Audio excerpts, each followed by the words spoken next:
So you're alive, but your brain isn't allowing you to live. Why is that? You know, a question that I hear a lot of people say over and over again. They say, what do I need to do to find myself? Let me give you a story. A couple of years ago, I'm in the hospital, and one of the hospital administrators comes up to me and says, Dr. Douyon, I wanted to let you know I'm going back to school. And I look at this woman who's in her 30s, maybe 40s. So I said to her, why?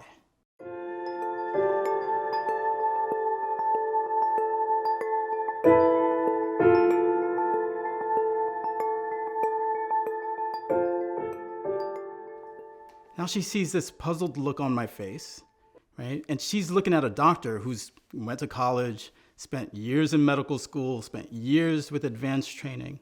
And I'm sure what she really expected to hear was, man, that's so great. I'm so happy for you. I'm so proud of you. And so when I asked her why, you know what her answer was? Because my mentor told me to do so. I was like, okay, well, what are you going to study? Oh, I don't know. I was like, who's your mentor? And she's like, my mentor is my boss. And I said, well, do you want your life and career to look like your mentor? And she told me no. So I was like, well, then you should probably get a new mentor. So then I asked her, well, if money is not an issue, what does your life look like? What does your dream life look like? And she told me that she would be a travel blogger.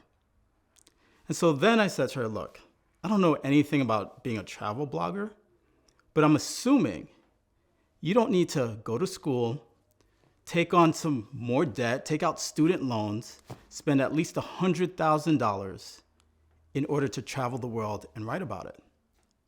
So here was my suggestion to her. Why don't, on your next vacation, you go away, someplace you've always wanted to go or someplace you've been to in the past and you just want to revisit, and write about the experience. And she told me she had never even thought about that. And this is what happens when we can't find ourselves, when we don't know who we are. We get swayed in all these different directions.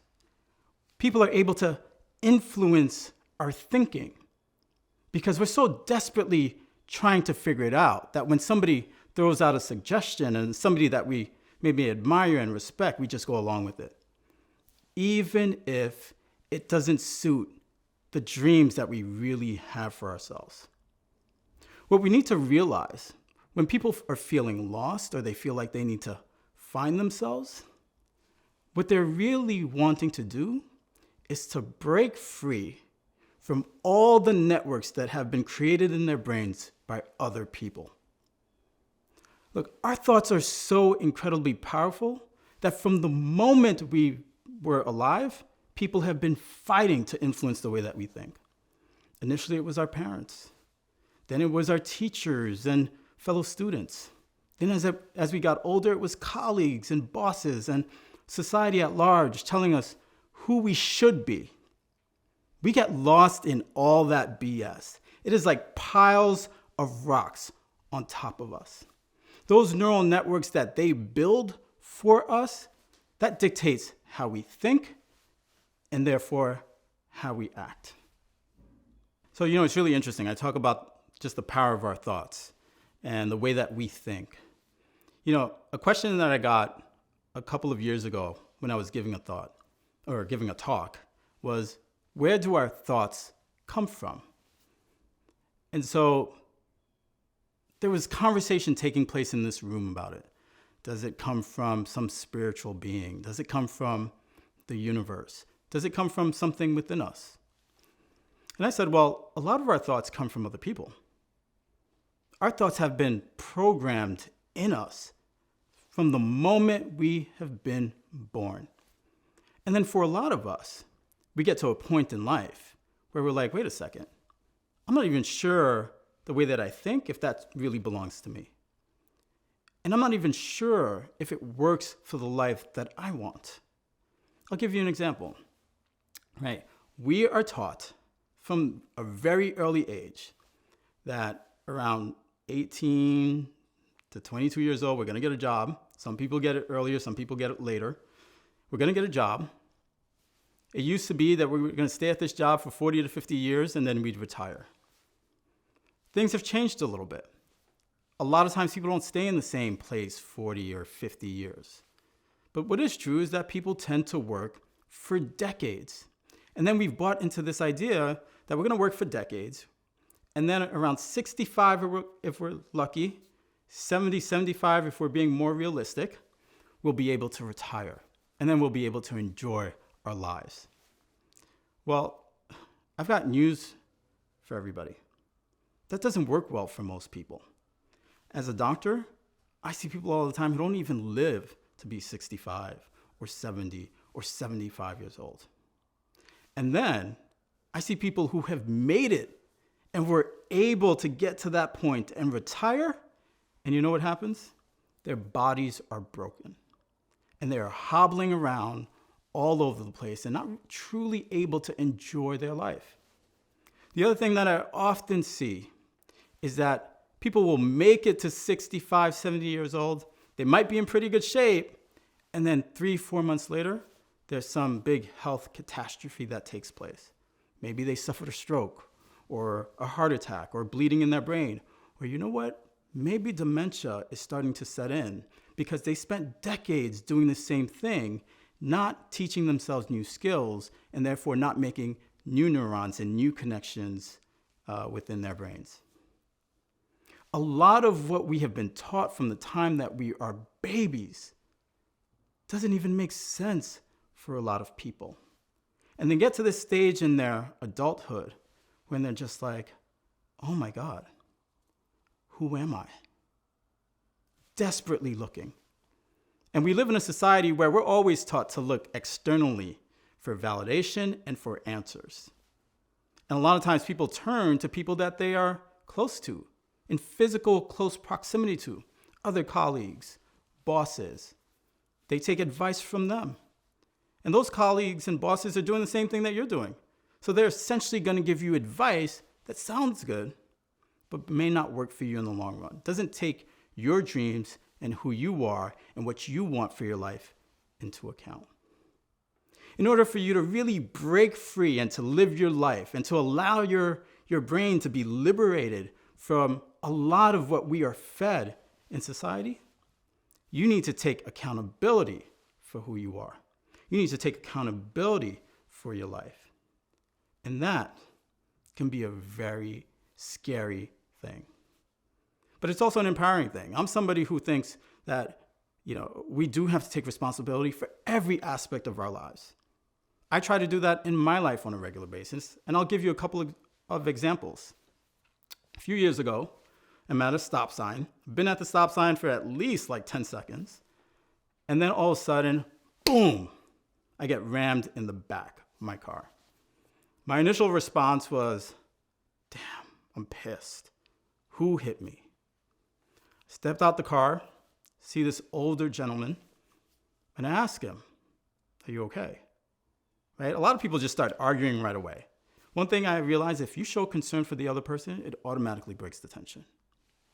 And he was like, yeah, no, I'm good. I'm okay. Doesn't have any damage to his car. I've got a little bit of damage to my car. And he said, what do you want me to do? I was like, I want you to make sure you get home safe. And that was it. And in that moment, I realized that accident wasn't his fault. That accident was my fault.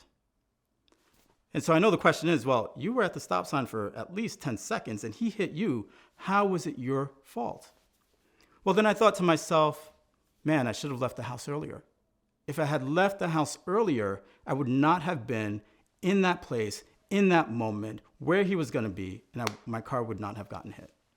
If I didn't watch that TV show for an extra 10 minutes and left a few minutes earlier, that wouldn't have happened. Maybe if I had gotten ready quicker in the morning like I had planned to, I would have been out the house earlier, and that wouldn't have happened. Maybe if I didn't stop along the way at that store to get that snack, that wouldn't have happened. It was my fault. And that made me feel empowered about the situation and empowered about my life. I've often shared the story of being diagnosed with kidney failure when I was 18. Having a kidney transplant at 28 years old, 8 days after graduating from medical school. And I was blessed. My dad was my kidney donor. And then 14 years later, I had another kidney transplant. And again, I was blessed because after months on dialysis, I had a cousin-in-law, not even somebody blood related to me. My cousin-in-law, Scott, donate his kidney to me. God has blessed me more times than I can count that I've had these two men who have loved me and thought enough of me to save my life twice. But I think kidney failure has been my fault. And you ask me why. Obviously, there's some diseases and disorders you can kind of put blame on people, right? Like if they're smokers or alcoholics or just don't take good care of themselves. But I was 18. I was an 18-year-old college athlete. Never drank, never smoked, took very good care of myself. Didn't do any drugs. And I got this. But looking back, I know that I was a stressed out type A kid. Perfectionism to the core. Never happy, always wanting more, never being present in the moment. That was going to take its toll on my body. I remember I was like 15 years old. I went to my pediatrician and she's like, your blood pressure's a little high. 15 years old. I was always stressed out. And then after having that first transplant, I should have learned better. I should have known better. But what ended up happening was I was a doctor. I was a doctor at the beginning of my career. I had already delayed my internship by a year to have the transplant. My doctors were pushing me to start my internship 4 weeks after having a kidney transplant. That wasn't going to be good for me and my health, but that would make them look really good, right? Because then they could say, oh, we have a doctor, he went through our transplant program. 4 weeks later, he was back working as a doctor. That's a success story for them. But I knew that that wasn't going to be a success story for me. So one of the things I had to do to liberate myself, that I encourage you all to do, is to set boundaries. To set boundaries, to know what it is that you stand for, what you need, and to put those boundaries in place when people start to push them. So a year later, though, I did start my internship. And I don't know if you guys know what internship is like for new doctors, but it is intense. You are working overnight. You're working all day. If you work overnight, you can still work the following day, right? So you have just worked through the night and the following day, essentially 24 hours in a row. Sometimes you can even work 36 hours in a row, depending on the schedule. Taking care of others while you're not even taking care of yourself. I did that. Did residency, which is also grueling. Did fellowship, which is also grueling. Then was a young attending that had to build up my part of the practice. All kinds of pressures there. But I made sure that I was able to live up to the task. I made sure that I was a really good doctor to my patients and a really good doctor for my practice, bringing in business, bringing in a lot of business, not only making my salary, but making other people's salary for them also, but not owning any part of the practice, just working my butt off. And you know what happened? A few years later, that original disease process came back. My wiring has always been, you got to work incredibly hard to be successful. And then my wiring has always been, not only do you have to work hard, but as a Black man, you've got to work that much harder to be successful. That is what guided me for decades of my life. That was the kind of thinking that I needed to break through. But those thoughts didn't come from me. That came from other people. Maybe it came from family. Maybe it came from friends. Maybe it came from society. Maybe it came from organizations that I belong to. Maybe it came from things that I saw in the world, and based on my experience, I was like, damn, they're freaking right when they say you got to work twice as hard as a Black man to be successful. Oh yeah, you know what? I'm a freaking doctor. We give up our lives. That's what we do. We give up our health and our lives for others. And instead, in order to take really good care of somebody else, we got to take care of ourselves first and foremost. So now I needed to take responsibility for my life and start shifting it in ways that would work for me. And the only way that I could first do that was to break the patterns of thinking that people had placed in my brain.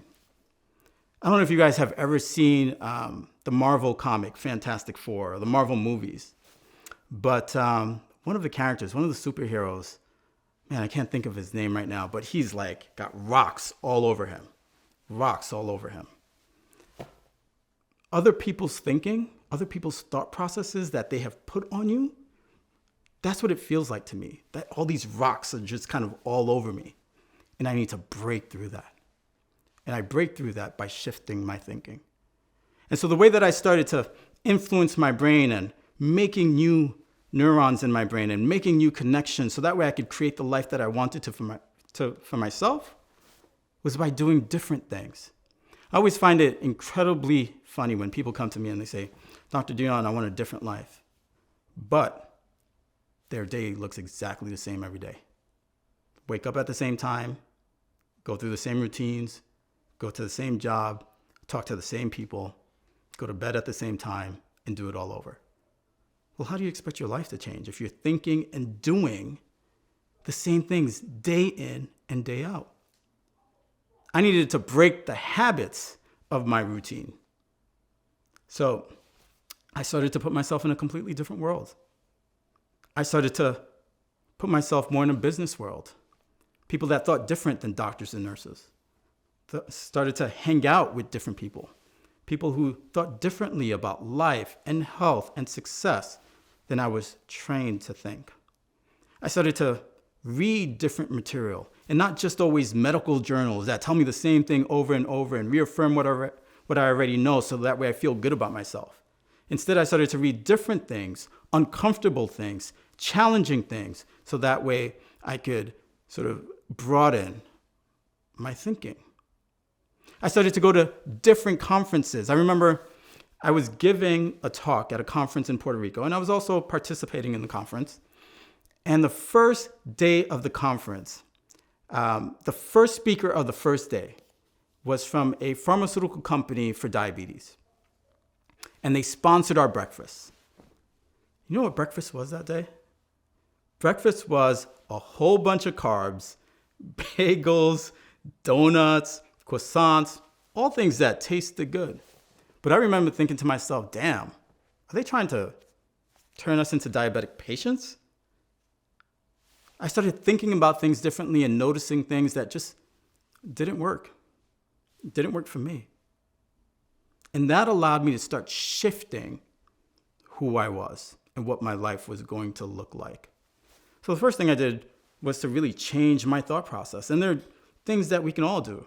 I named some of it, right? Change the way that you think, change the people you spend time with, change the conferences that you go to, change the kind of books that you're reading, or if you're not reading books, start reading books.